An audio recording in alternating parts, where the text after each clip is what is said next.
Hi hello friends, welcome back cine update. இப்போ நம்ம சுந்தர்சி இயக்கத்தில் விஷால், சந்தானம், வரலட்சுமி சரத்குமார், அஞ்சலி போன்றவங்க நடித்து ரிலீஸ் ஆகிருக்க படம் தான் மத கஜராஜா. இந்த படம் 12 வருஷமாக கிடப்புலையே இருந்து இப்போ தான் ஒரு வழியாக ரிலீஸ் ஆகிருக்கு.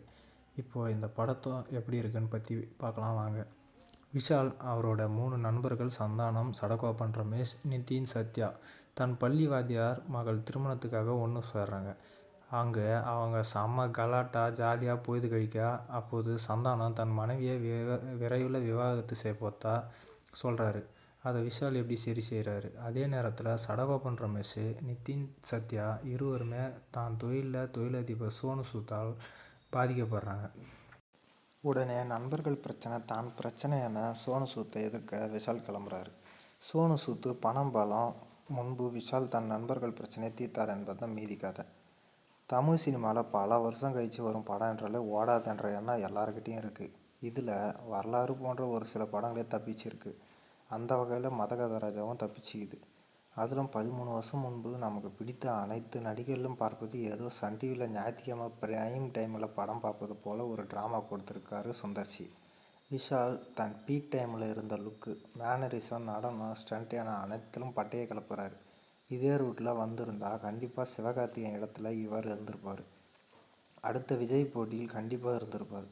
அதையெல்லாம் விட சந்தானம் எப்படி இருந்த மனுஷன், அதை விட எப்படி சிரிக்க வச்ச மனுஷன் என்று தான் சொல்ல வேண்டும்.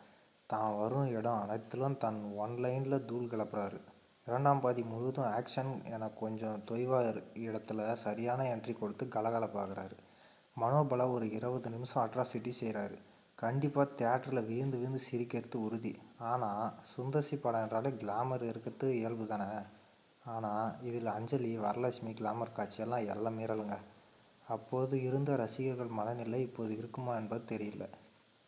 அந்த காட்சியெல்லாம் கொஞ்சம் முகம் சுளிக்க வைக்குது. ஒளிப்பதிவு இந்த ட்ரெண்டுக்கு ஏற்றாற் போல் மேட்ச் செய்தது பெரிய விஷயம்.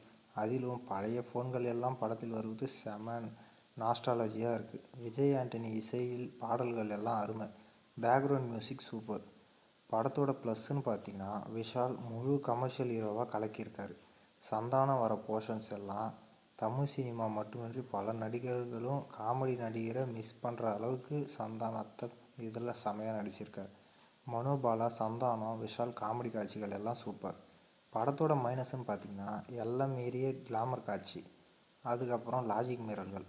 மொத்தத்தில் 13 வருஷம் கழித்து வந்தாலும் நல்ல கமர்ஷியல் சினிமா வெற்றியை தடுக்க முடியாது என்பதற்கு மத கஜராஜா ஒரு உதாரணம். இந்த படத்துக்கு நம்ம சேனலில் இருந்து 5க்கு 3 வரைக்கும் ரேட்டிங் தரலாம். தொடர்ந்து நம்ம சேனலை லைக் பண்ணுங்கள், சப்ஸ்கிரைப் பண்ணுங்கள், ஷேர் பண்ணுங்கள். இந்த படத்தை பற்றின கமெண்ட் செக்ஷனில் கமெண்ட் பண்ணுங்கள்.